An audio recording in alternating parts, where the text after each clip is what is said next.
I have a message directly from the president, and I quote, "Based on the fact that there..." Sebagai orang awam, aku tuh bingung ya, kenapa Israel ini selalu menjadi anak emasnya Amerika dan sekutunya.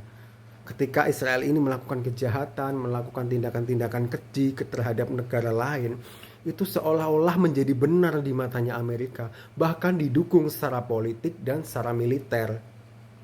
Ketika terancam juga langsung dibela mati-matian gitu.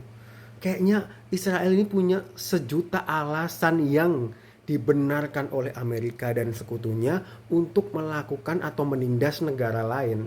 Bahkan ketika bertahun-tahun warga Palestina ini tertindas oleh Israel, dunia itu seolah diam.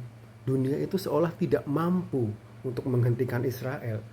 Mungkin karena di belakangnya ada negara-negara barat dan ada Amerika Serikat, sehingga negara-negara lain juga akan berpikir 1000 kali untuk membantu Palestina secara militer. Paling banter negara-negara itu memberikan kecaman yang tentu saja tidak memberikan efek apapun terhadap Israel dan terhadap Palestina.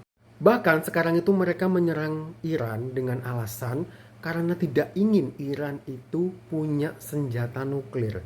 Padahal Israel, Amerika Serikat dan sekutunya juga punya senjata nuklir. Lalu kenapa Iran tidak boleh? Padahal kalau kita mau flashback ke masa lalu, kalian tentu ingat Irak yang hancur lebur diserang dan dihancurkan oleh Amerika Serikat dan sekutunya karena Irak itu dituduh punya senjata pemusnah massal yang sampai saat ini klaim itu tidak pernah terbukti. Bahkan Saddam Hussein sebagai presidennya Irak sampai meninggal dunia. Apakah kondisi Irak sekarang lebih baik? Apakah kondisi Irak sekarang lebih makmur? Sepertinya Indonesia dan negara-negara lain itu sepertinya harus mulai berpikir untuk memperkuat militernya.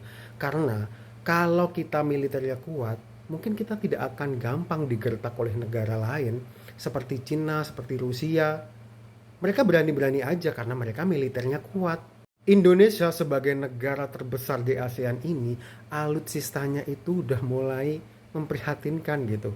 Bahkan dibanding negara kecil Singapura, kita tuh pesawat tempur aja kalah jauh. Lalu bagaimana kita bisa melindungi negara ini dan rakyatnya kalau misalnya suatu saat nanti kita diserang oleh negara lain? Bagaimana kalau tiba-tiba Indonesia ini diserang negara lain? Mampukah Indonesia bertahan dan membalas? Mampukah militer kita itu melindungi negara ini dan melindungi rakyatnya? Mampukah? Mulai sekarang kita harus mulai berpikir ke arah sana, karena kita tidak pernah tahu ke depannya.